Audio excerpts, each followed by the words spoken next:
minus 001 and counting. In this video, we take a look at 1982's Richard Bachman title, The Running Man. We'll show you what to look for when trying to identify first US and first UK editions of the book. We'll also provide a little historical context and thoughts on the novel itself. Hey everybody, so today we're going to look at The Running Man, the first US edition of the book. It was a mass market paperback original, much like the other three, and it was first published by Signet in 1982. Here it is. I kind of dig the artwork on the cover. It's pretty cool. This is this is my second favorite of the first four, next to Long Walk. This is an excellent early book, way better than the crappy movie that came out in the 80s. And anyway, if you want to see whether your copy is a first printing, you will go to the copyright page, and there's a printing line that should go all the way down to 1. If not, you have a later printing. But this is what the book looked like, or still looks like. And I don't really have much more to say other than it was the easiest of the four to find throughout the 80s and even the 90s and into the early 2000s. You could still get copies of this for, I don't know, in the 80s under $10, in the 90s $5 to $10, maybe 15 around the turn of the century, and even into the early 2000s it wasn't terribly expensive, maybe 20 to $30 for a copy of that. So it was not particularly rare or difficult to find, even in unread condition. I guess that's not so much the case now, but anyway, the first US edition of The Running Man. And here we have the first UK paperback original edition of The Running Man. This book was published by New English Library as a mass market paperback original. This is the book. Way worse cover art, in my opinion. I think the US is much better. It's got this sort of sci-fi horror element to it, whereas this, the 80s mustached dude looks like he's in some kind of Ultimate Fighter getup, or I don't know. I hate it. I hate this. It's horrible. Anyway, America in the year 2025. So 2 more years and we'll be in The Running Man. This book was published at the end of 83 in the UK, so over a year after the US edition came out. The copyright page will have no indication of printing. So if yours does, then you have a later printing. But anyway, this is what the book looks like. And other than the heinous artwork, it's, this was also not a very difficult book to get back in the day, and I guess maybe more so now. But there's the UK first edition of The Running Man. Thanks, as always, to Noah for showing those amazing first edition copies. So the Bachman book is really interesting in its genesis, in its origin. Depending on, there's conflicting historical accounts. So it was either written in a single 3-day period in late 1971, or took up to a week to write, and a much more leisurely 7-day period to write an entire novel in February of 1972. Stephen King, I don't even know, it was like radioactively hot and on fire with his writing, and he knocked the entire novel out in just a matter of days. And it clocks in at over 200 pages in mass market paperback. So it's no small feat. And the book reads like pure adrenaline inspiration, like it was written in as little as 3 days, as many as 7 days. It's just like a runaway freight train, and I thoroughly, I thoroughly enjoyed it. But anyway, in doing the research for this video, reading up on it a little bit, I learned something that I did not know. So previously, I had thought that Stephen King finished Getting It On, which later became Rage, and that was his first submission to Doubleday. It was rejected, and then he followed up with Carrie, which was, of course, published, and it was selected, and it became, you know, the starting point for everything that came after.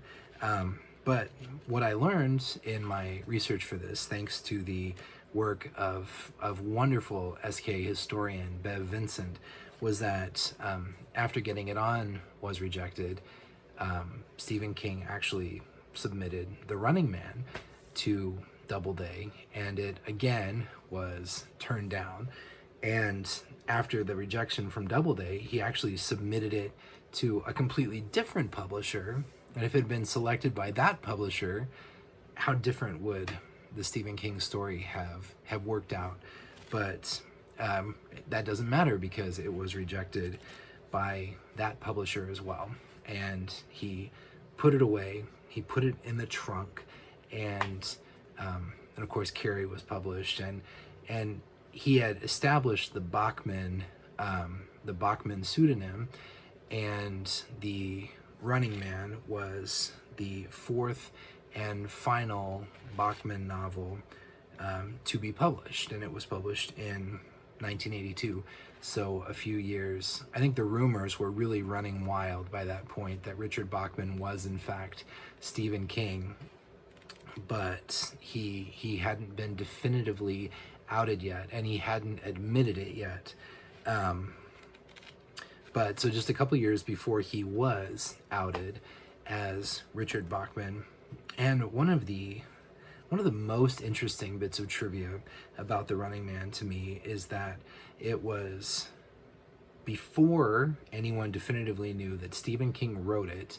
It was optioned for the movies, and the movie is a terrible adaptation of the novel, but I happen to find it to be a lot of campy fun, and I thoroughly enjoy it.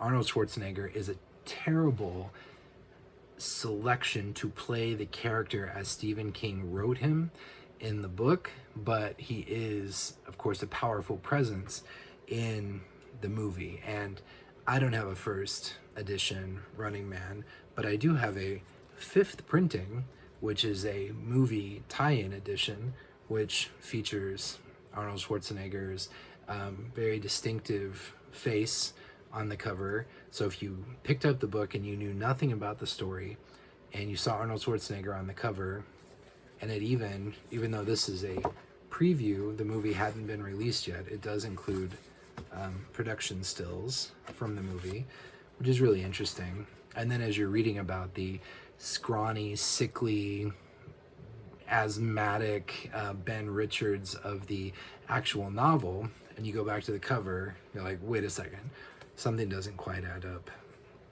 But regardless, it's a fun movie, and it's a fun book, and of course has been reprinted ever since. I believe it went out of print before it was revealed that Stephen King had written it. But of course, once it was revealed that he's written it, and after the Bachman books omnibus went out of print because of the inclusion of Rage, which Stephen King let go out of print, The Running Man has been available as a standalone item in all the years since.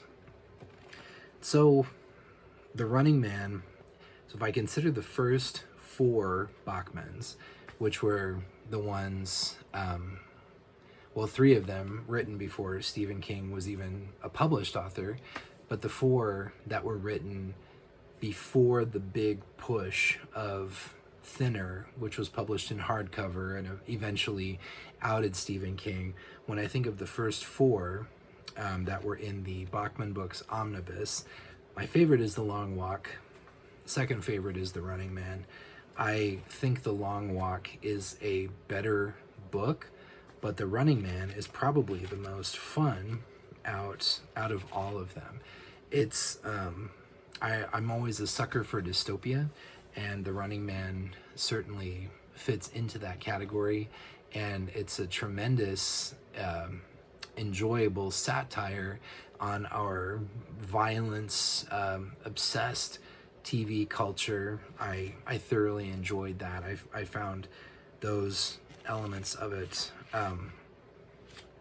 really entertaining, and it just barrels along. It's in 100, so it's just over 200 pages, and it has 100 chapters that read like a countdown: 100 and counting, 99 and counting, until you build toward this absolutely insane climax to the novel.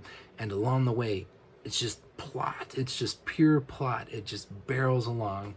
And I talked about how I dislike road work in the video about that book, because the main character is angry. He's angry at the world. He's angry at society, just the mundane, humdrum, everyday type of unfair stuff that happens to people in our American society. And eventually, in the end, all he does is hurt himself. He's full of anger, but it's like an impotent, simmering rage. And in the end, all he does is hurt himself. Well, The Running Man also features a main character, a antagonistic protagonist that is full of rage and angry at the world.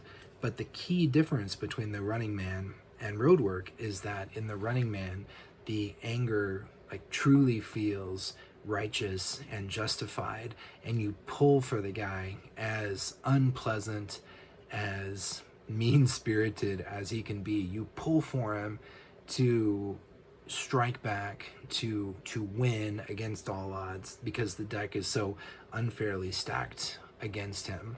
And because it's set in the future, and because it's a dystopian fiction, I think Stephen King was able to build this world very vividly, that very clearly and sort of passionately stacks the deck against the main character. And so you're rooting for him all along. And like I said, and like Stephen King himself has said, everything that's not plot is thrown overboard. It's just pure plot from start to finish, like a bullet. And I found it very entertaining, and I found it to be a very quick read, and I highly recommend it. It's a lot of fun, and it's definitely one of the best of the Bachman books, and I would say one of the best Bachman books overall. I have a hard time considering them all as one unit, because like by the time The Regulators came out, it was almost a joke. Like, it was a well-known gimmick that Stephen King was Richard Bachman, and so it was kind of funny when that one came out. But especially Rage, The Long Walk, and The Running Man, which were initially written before Stephen King was published, before he was Stephen King. I find those to be very interesting indeed, and The Running Man really holds up, and I highly recommend it. And if you're in the market for a very incongruous cover image that does not at all reflect the truth of the character as written, this is a great addition to pick up. Even though the cover says Stephen King writing as Richard Bachman, the title page simply says The Running Man by Richard Bachman, and I think that's pretty cool. So a first edition in nice shape runs hundreds of dollars, and I found this one for like $5, so I was pretty excited to get it. But anyway, as always, thank you very much to Noah for your help making these videos possible. Thanks to you, the viewers. Thanks to everyone who has subscribed, who has sent in questions and comments. I love reading them, and I love learning new things from them. I love responding to them and engaging. So please do feel free to keep that going if you are so inspired. And with that, I will bid you a fond farewell. Have a good night. Bye.